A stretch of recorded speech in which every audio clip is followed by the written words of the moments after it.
Good morning friends. जैसा कि हम लोग बीपीएससी पीटी 69 पीटी के लिए एमसीक्यू और इम्पोर्टेंट एमसीक्यू का सीरीज चालू कर रहे हैं, जो बहुत ही इम्पोर्टेंट है परीक्षा के दृष्टिकोण से। और वो सब टॉपिक से हो सकता है कि प्रश्न पूछ दे, प्रत्यक्ष रूप से या परोक्ष रूप से।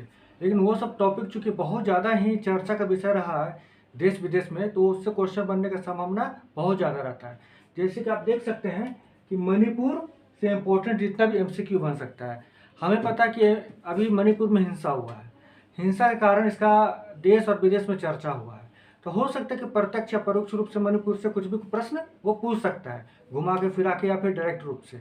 तो मणिपुर में हिंसा का कारण क्या था कि मैतेई, कुकी और नागा जनजाति रहता है। वहाँ का हाई कोर्ट क्या किया कि मैतेई जनजाति को जनजाति का यानी ट्राइब्स का दर्जा दे दिया, एसटी का दर्जा दे दिया, एसटी का दर्जा दे दिया, जिसके विरुद्ध में नागा और कुकी उसका विरोध करने लगे। और उसी विरोध का परिणाम है कि वहाँ पर हिंसा फैला हुआ है ना।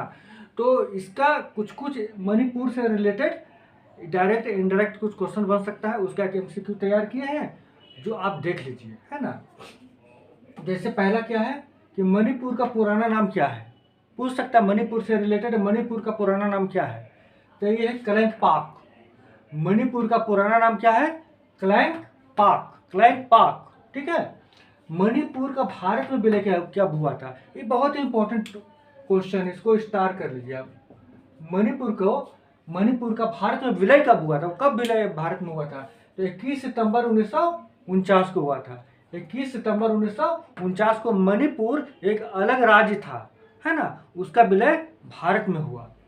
मणिपुर को पूर्ण राज्य का दर्जा कब मिला, तो 21 जनवरी 1972 को पुनर्गठन अधिनियम 1971 के तहत, ठीक है। यानी कि उसको तो विलय तो कर दिया गया था, लेकिन उसको राज्य का दर्जा, पूर्ण राज्य का दर्जा नहीं मिला था। तो उसको पूर्ण राज्य का दर्जा मिला कब, तो 21 जनवरी 1972 को मिला पूर्ण राज्य का दर्जा। किस नियम के तहत, तो पुनर्गठन अधिनियम 1971 के तहत, ठीक है। आगे देखते हैं हम लोग। मणिपुर का सीमावर्ती क्षेत्र क्या है, यानी जो मणिपुर है, अगर उसका हम सीमावर्ती क्षेत्र देखें, सीमावर्ती राज्य और देश देखें, तो उसका सीमा में कौन कौन सा देश या कौन कौन सा राज्य टच करता है, हो सकता है प्रश्न पूछते। तो देख लीजिए, मणिपुर बीच में है। मणिपुर का उत्तर में यानी कि ऊपर में नागालैंड देख सकते हैं, यहाँ पे लिखा हुआ नागालैंड ऊपर में है। मणिपुर का दक्षिण में यानी नीचे में मिजोरम लिखा हुआ है। मणिपुर का अगर देखा जाए तो पश्चिम में तो हो जाएगा असम। और मणिपुर का अगर देखा जाए पूरब में तो हो जाएगा म्यांमार। तो इसका आप चौहद्दी जानकारी में रख लीजिए, क्योंकि ये बहुत ज़्यादा ही, ये राज्य बहुत ज़्यादा चर्चा में रहा है ना, इसीलिए इसका चौहद्दी याद रख लीजिए।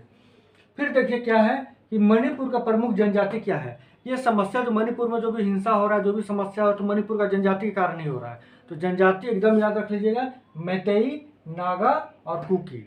मैतेई, नागा और कुकी जनजाति है, ठीक है। एंग्लो मणिपुर युद्ध कब हुआ था, एंग्लो, ठीक है। हाँ, मणिपुर का अंतिम राजा कौन था, एक छूट गया था, छठा। मणिपुर का अंतिम राजा कौन था, देखिए जब मणिपुर का विलय हो रहा था 1949 के समय, तो उस समय राजा था राजा बुद्धचंद्र। इसको नोट कर लीजिए, उस समय राजा कौन था, बुद्धचंद्र, बुद्धचंद्र। इसी के साथ भारत सरकार का समझौता हुआ था, ठीक है ना। इसी के साथ भारत सरकार का समझौता हुआ था और मणिपुर का विलय किया गया था, ठीक है ना। यानी उस आधार पर हो जाएगा मणिपुर का अंतिम राजा बुद्धचंद्र हो जाएगा। ये बहुत इंपॉर्टेंट है, याद रखिएगा इसको भी। एंग्लो मणिपुर युद्ध कब हुआ था, यानी अंग्रेज और मणिपुर का युद्ध कब हुआ था, तो ये 1891 में हुआ था।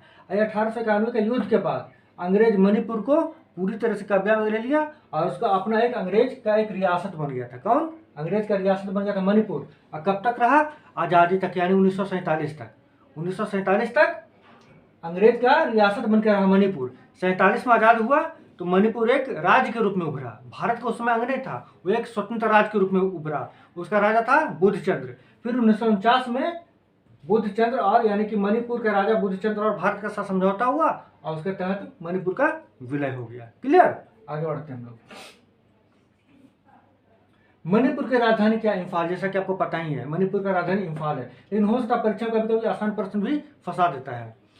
मणिपुर का सीएम एन वीरेन है, श्री एम वीरेन, ठीक है। मणिपुर के राज्यपाल कौन है? तो श्रीमती अनुसुईया उइके, श्रीमती अनुसुईया उइके राज्यपाल हुई हैं। और मणिपुर की भाषा क्या है? तो मणिपुरी। मणिपुर की भाषा क्या है? मणिपुरी। ये 10-11 प्रश्न बहुत इंपॉर्टेंट है, ये प्रश्न पूछ सकता है प्रत्यक्ष या परोक्ष रूप से, इसलिए आप इसको जरूर देख लें। और अगर आप फ्रेंड्स, अगर आप चाहते हैं कि आपको करंट अफेयर का PDF मिले, व्याख्या सहित मिले, स्टडी मटेरियल मिले, तो ये व्हाट्सएप नंबर है, इस नंबर से जुड़ जाइए और आपको वो सब फ्री ऑफ कॉस्ट प्रोवाइड किया जाएगा। ठीक है, तो आज के लिए बस इतना ही, फिर नेक्स्ट क्लास में मिलते हैं। Thank you.